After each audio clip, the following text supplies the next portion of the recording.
Convoqueivos, polo tanto, para comunicar que tomei a decisión de presentarme ás eleccións de 2023 con un proxecto a medio prazo. Miguel Anxo Fernández Lores despexaba así esta mañá as dúbidas sobre o seu futuro. O rexedor confirma os rumores e dá un paso adiante para encabezar a candidatura do BNG en Pontevedra nas eleccións municipais do 2023. Será a súa 7ª vez. Podo asegurarvos que, sin ningunha dúbida, atópome no mellor momento dende que son alcalde de Pontevedra. Fernández Lores recoñeceu que o actual é un mandato complicado, marcado pola pandemia e a crise. De cara ao futuro, explicou que se presentará con proxecto a medio prazo e cun horizonte temporal de 8 a 10 anos. Con paixón por Pontevedra, con toda a paixón do mundo por Pontevedra, presento as vindeiras eleccións municipais de 2023 para abrir unha nova etapa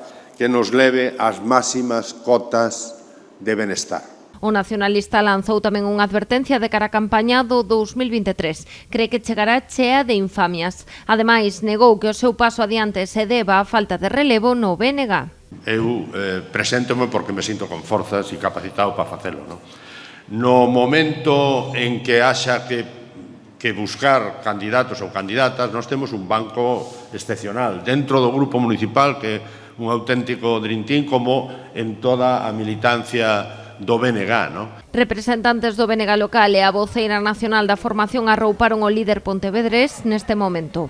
Que o entusiasmo, a ilusión, a paixón por Pontevedra que ten Lores ou se ten ou non se ten é algo que non se pode aprender, ni moito menos aparentar e impostar.